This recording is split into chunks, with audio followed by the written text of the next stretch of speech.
एबे आंचलिक पाणीपाग विज्ञान केन्द्र पक्षर बड़ खबर सामना को आसी। बंगोपसागर में लघुचाप सक्रिय 5 तारिख जाए प्रबल अति प्रबल वर्षा।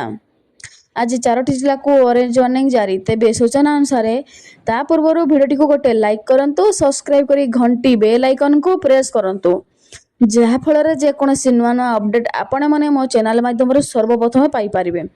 डेरी न करी चलंतु खबर पर नजर पकाइबा। बंगोपसागर सृष्टि लघुचाप प्रभाव में आज बालेश्वर और मयूरभंज रे समेत अधिकांश स्थान में प्रबल अति प्रबल वर्षा संभावना अच्छी।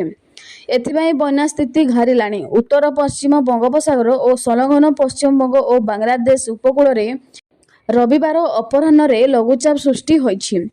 आसंता 2 दिन रे यह धीरे धीरे पश्चिम उत्तर पश्चिम मुहां होई उत्तर ओडिशा गांगेया पश्चिम बंग और झारखंड आड़क गति करिवो।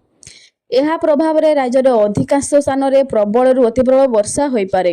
आज 5 तारिख जाए राज्य में बहु स्थान में प्रबल अति प्रबल वर्षा होब बोली भारतीय पाणीपाग विभाग आईएमडी आकलन करिछि। आज मयूरभंज, केन्दुझर, सुंदरगढ़ और झारसुगुड़ा रे प्रबल अति प्रबल वर्षा हो पारे।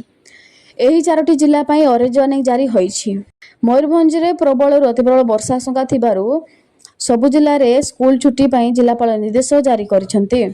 सेहिभଳି बरगड़, बलांगीर, सोनपुर, संबलपुर, देवगढ़, अनुगुल, ढेंकानाल, बालेश्वर, भद्रक, जाजपुर, कलाहांडी, कंधमाल, नुआपड़ा, नवरंगपुर और बौद्ध जिलार किछि स्थान में प्रबल वर्षा हो पारे बोली भारतीय पाणीपाग विभाग पूर्वानुमान करिछि। एही भଳି अपडेट पाया पाई चैनल को सब्सक्राइब करी घंटी बेल आइकन को प्रेस करंतु।